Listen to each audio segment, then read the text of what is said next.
मंजिलें, एक जुनून सा दिल में जगाना होता है। यूं ही नहीं मिलती मंजिलें, एक जुनून सा दिल में जगाना होता है।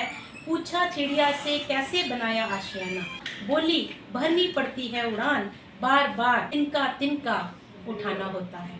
तो मैम ने तिनका तिनका करके अपने एफर्ट्स जो है वो डाले, और जो एक सपना लेके चले थे, तो आज उनको वो सपना साकार होता नज़र आता है। जब वो बहुत सारे वीडियोस जब उनको मिलते हैं, जब वो सोशल प्लेटफॉर्म पे देखते हैं, स्कूल्स के वीडियोस जब उनको मिलते हैं कि वो कहाँ से चले थे, वो जो इम्प्लीमेंटेशन का पार्ट जब वो देखते हैं, तो मुझे लगता है मैम आपको बहुत खुशी होती होगी। आज के इस वीडियो में मैं आपकी मुलाकात करवाने जा रही हूँ हमारे शिक्षा विभाग की एक ऐसी हस्ती से जो किसी परिचय का मोहताज नहीं है, जिन्होंने जम्मू कश्मीर के शिक्षा विभाग में अपनी विशेष भूमिका निभाई है, साथ ही साथ एक सशक्त महिला के रूप में सबके लिए प्रेरणादायक है। तो आइए मिलते हैं जसविंदर कौर मैम से। मैम आपका इस एपिसोड में बहुत बहुत स्वागत है। धन्यवाद। आप सीनियर लेक्चरर हैं सोशियोलॉजी में और SRML model higher secondary school में कार्यरत हैं और इंचार्ज हैं ECCE की, डिवीजन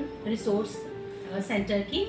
तो आप छोटा सा अपना इंट्रोडक्शन हमारे दर्शकों को दे दें कि आपने कब से ECC पे काम करना शुरू किया और ECC क्या है और क्यों इतना इम्पोर्टेंट है।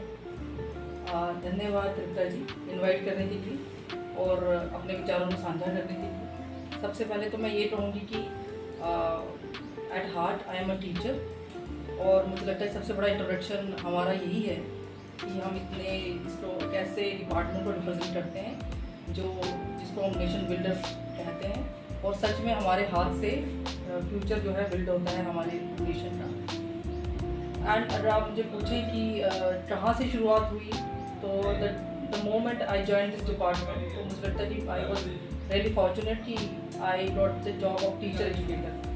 तो जो शिक्षकों को पढ़ाता है उस जॉब शुरू करना, वो मेरे लिए बहुत बड़ा लर्निंग एक्सपीरियंस था। डाइट में मेरी अपॉइंटमेंट थी, बट साथ ही साथ हम लोगों को बहुत सारी अपॉर्चुनिटीज ऐसी मिली कि हम पूरे एजुकेशन इकोसिस्टम को समझ पाए। तो एक ऐसी अपॉर्चुनिटी थी कि दिल्ली में हम लोगों का 1 ईयर का PG डिप्लोमा में हम लोगों को रिक्रूट किया गया था, and that was for education administration planning में। मुझे लगता है वो कोर्स करने के बाद, बिकॉज डिपार्टमेंट न्यू कि हम लोगों ने किसी को रिक्रूट किया है, and when I came back I put up my case before the department कि अगर आपको इसको लेकर कोई असाइनमेंट हो तो please do assign me that. तो उस टाइम पे हम लोगों का प्री प्राइमरी पे काफ़ी डिस्कशन चल रहा था हायर लेवल पे, and then the ministry itself was very serious about it. So उनको लगा कि हमें फाउंडेशन को स्ट्रॉन्ग करना है। हमारे यहाँ ICDS was already working in this field, तो गवर्नमेंट स्कूल में इंट्रोड्यूस करने के लिए they wanted one academic coordinator for that. So क्योंकि I had that qualification also की प्लानिंग में हम लोग कुछ करके आए थे, तो the department actually chose me for the assignment. तो मुझे लगता है कि मैंने शायद खुद चूज़ नहीं किया, बट उन्होंने मुझे चूज़ किया। बट मेरी रिस्पॉन्सिबिलिटी ये रही कि whatever task was assign to me, I wanted to give it to the best. So उस लिहाज से हम लोग भी नए थे, बट फिर भी जानने की कोशिश की। Luckily I got the opportunity to visit NCERT NIEPA. तो वहाँ कुछ लोग थे जो already department of elementary education में इस फील्ड में काम कर रहे थे, काफ़ी लिटरेचर डेवलप हो चुका था, काफ़ी प्लानिंग उस लेवल पे हो चुकी थी। So I got an experience from that also, उनसे सीखने का मौका मिला। एंड देन जब इंडिपेंडेंट कोई असाइनमेंट मिलती हैं, तो जैसे आपने स्कूल का नाम मेंशन किया है, तो आई एम पोस्टेड देयर। जो SRML model higher secondary school है, हेरिटेज स्कूल है हमारे पूरे स्टेट में, तो वहाँ से शुरुआत करनी थी, और ये कहा गया था कि वहीं से शुरुआत कीजिए। पहला मॉडल किंडरगार्टन वहाँ इस्टेब्लिश किया गया with all the best available in the sector, काफ़ी अच्छे इंफ्रास्ट्रक्चर के साथ। बट रिस्पॉन्सिबिलिटी ये थी कि इंफ्रास्ट्रक्चर तो आता है, बट बच्चे नहीं आएंगे तो इंफ्रास्ट्रक्चर का कोई मायने नहीं है। So we worked on that. So मुझे लगता है काफ़ी वो जो पीरियड था वो काफ़ी एग्जॉस्टिंग भी रहा, काफ़ी चैलेंजिंग भी रहा, क्योंकि एक तो फर्स्ट गो में बहुत सारे बच्चों को लाना था, एनरोलमेंट काफ़ी हाई हुई। पर उसके बाद सिर्फ एक किंडरगार्टन ही नहीं था, क्योंकि हम लोगों को पहले तो 2 स्कूल्स दिए गए थे, तो 2 स्कूल से शुरू करना था। बट देन उसका जो असर है, जो उसका इम्पैक्ट है, that should go to all over the state. तो उस टाइम पे हम लोगों को वो एक रोल मॉडल हमारा वो स्कूल था। But on the basis of that next year हमने प्लान किया थ्रू आउट UT के लिए। तो मुझे लगता है वो सबसे बड़ी सक्सेस हमारी ये थी कि हमारे प्रपोजल पे मिनिस्ट्री जो हमारे उस टाइम पे थे, उन्होंने इस पर एक्ट किया and we got 5 model kindergarten in each district of the state. तो कश्मीर में भी और जम्मू में भी हमें मिले, दैट वाज फर्स्ट गोल। लेकिन उसके बाद स्मृति शिक्षा ऑल्सो वेंचर इनटू इट, तो उस टाइम पे काफ़ी फंडिंग वो इसमें कर रहे थे। Then again we put up the proposal before them also, so that got accepted. और मुझे लगता है उसके बाद तो हर साल हर डिस्ट्रिक्ट या हर जोन में जो है वो प्री प्राइमरी किंडरगार्टन शुरू हुए। बट दूसरी बात ये भी थी कि एक्सपीरियंस जो है अगर आप गेन करते हैं तो उसको रिकगनाइज भी किया जाता है। और जब पूरा प्लान किया जा रहा था कि infrastructure in pre primary section, जिसको हम ECC कहते हैं, जिसको प्राइवेट सेक्टर में किंडरगार्टन, प्लेवे, नर्सरीज कहते हैं, तो उसमें इंफ्रास्ट्रक्चर क्या होना चाहिए, बच्चे आएंगे तो पढ़ेंगे क्या, टीचर कैसे होने चाहिए, उनकी ट्रेनिंग कैसे होना चाहिए। So in every field we could contribute. तो उस टाइम पे SI हुआ करता था, अब तो इस SCRT, then there is Samaritan Shiksha, there is Directorate of School Education, so for even the district education offices also। तो इन सब की कोलैबोरेशन से मुझे लगता है ये प्रोजेक्ट जो है बड़ा फैला। और आज अगर हम देखते हैं तो हमारे जहाँ 2 स्कूल से शुरू किया गया था, तो आज पूरी स्टेट में 15,000 से ऊपर स्कूल्स हैं और 1.5 लाख से ऊपर इनकी इनरोलमेंट है। तो ये इसको हम कह सकते हैं कि इम्पैक्ट जो था उस टाइम शुरू हुआ 2016 में, और आज जब NEP 2020 में आई है तो वही मॉडल जो है वो NEP के थ्रू भी आ रहा है। तो आर क्लेम गॉट वैलिडेटेड। मुझे लगता है हमारे जो एफर्ट्स थे वो उसी लाइन पे चल रहे थे पहले से ही, हमने कुछ चेंज नहीं किया। हम 3 ईयर से लेके आए थे, आज भी NEP में वो 3 ईयर्स को ही वैलिडेटर काउंट करते हैं। That was the success I think. But उससे भी बड़ा सक्सेस ये था जो मुझे लगता है आप भी इस चीज़ को पूछेंगी कि ज़रूरी क्यों है। बिल्कुल, क्योंकि हमारे यहाँ तो गवर्नमेंट स्कूल में नहीं था, हमारे यहाँ गवर्नमेंट सेक्टर में ICT से आने वाली सेंटर हैं जिसमें ये बच्चे जाते थे 3 to 6 ईयर्स। तो प्राइवेट स्कूल तो प्ले वे, नर्सरी तो बहुत टाइम से कर रहे थे। बट क्योंकि NEP रिकगनाइज करती है इस एज ग्रुप को, अब हमारे स्कूल एजुकेशन का पार्ट है, 6 साल तक राइट काइंड ऑफ इनपुट्स अगर प्रोवाइड नहीं करते हैं तो मल नरिश चला जाता है, जिसको हम बोलते हैं राइट टाइम पर राइट चीज़ नहीं मिलती। तो वो इम्पोर्टेंस है इस एज ग्रुप की। इमारत की बात कर रही हूँ, वो मजबूत तभी बनेगी जब उसकी फाउंडेशन जो है वो स्ट्रॉन्ग होगी।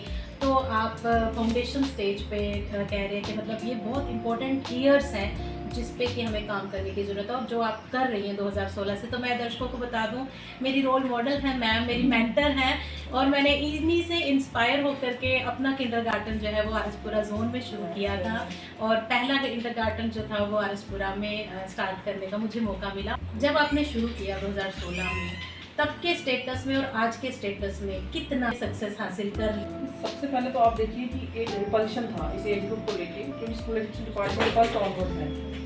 फर्स्ट ऑनवर्ड्स को लेके हमारे टीचर मेंटली भी प्रिपेयर होते हैं, और हमारे जो पेरेंट्स हैं जो कि नॉन प्राइवेट सेक्टर से आते हैं वो भी प्रिपेयर होते हैं कि फर्स्ट में ही बच्चा जाता है स्कूल में। उससे पहले वाला age group was out of the coverage of school education department, और अब बहुत ज़्यादा जो इनरोलमेंट बन गया है 1.5 लाख से ऊपर है। तो अब पेरेंट्स के बीच में वो विश्वास आया है, और वो क्यों आया है? क्योंकि सरकार की तरफ से बहुत अच्छा इंफ्रास्ट्रक्चर दिया जा रहा है स्कूल में, बहुत पैसा इसके लिए आ रहा है। देन टीचर्स की ट्रेनिंग पे बहुत पैसा आ रहा है जो ECC या प्री प्राइमरी को डील करते हैं।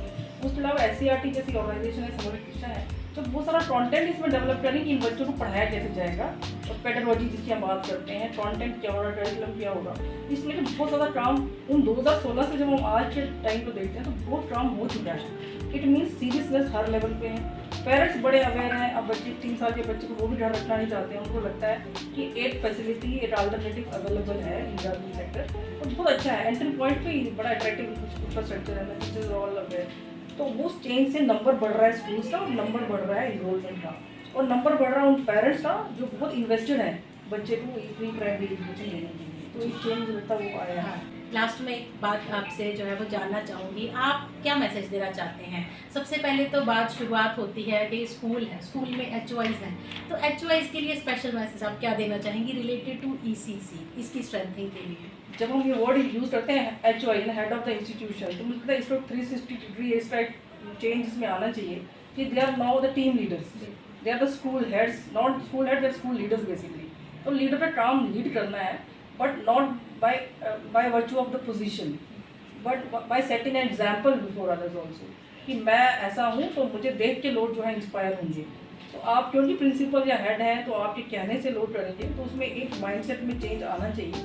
और दूसरा क्योंकि ये बहुत नया है, जो फाउंडेशनल क्लासेस जब फाउंडेशन स्टेज की हम बात करते हैं, हमारे स्कूल एजुकेशन खुद इसको समझने में अभी कोशिश कर रहा है, तो उनके लिए भी नया है। बट टीम लीडर का माइंड चेंज होना इसमें बहुत जरूरी है। आप टीम को लीड कर रहे हैं, आप स्कूल का पूरा विजन लीड कर रहे हैं। अगर आप चाहते हैं कि इन बच्चों के लिए स्कूल में ऐसी फैसिलिटीज़ या ऐसा इन्वायरमेंट क्रिएट हो, तो सबसे पहले आप कुछ चेंज होंगे। तो मुझे लगता है बहुत सेंसिटिव सा है ये एक इशू कि इसमें इस बच्चे की नीड्स अलग हैं, इस उम्र के बच्चे की नीड्स अलग है, उसके लिए इंफ्रास्ट्रक्चर अलग है, उसके लिए स्टाफ अलग है, उसके लिए आपका अपना मेंटल ब्लॉक्स नहीं होने चाहिए, आपका अपना माइंडसेट एटीट्यूड बिल्कुल अलग है। तो इसलिए सबसे इम्पोर्टेंट तो हेड ऑफ द इंस्टीट्यूशन है, जिसको मैं तो स्कूल लीडर कहूँगी, एंड देन ऑफकोर्स टीचर जो उसकी टीम का हिस्सा है। तो टीम बनाने में, उनको साथ चलाने में टीम लीडर का ऑफकोर्स साथ है। साथ ही साथ मुझे लगता है अब तो हर टीचर ट्रेन है SCRT और डाइट्स के थ्रू। मुझे लगता है हर टीचर जो है कहीं ना कहीं इसमें ट्रेन हो चुका है, और plus all the documents are available online also, they are available through the different avenues also.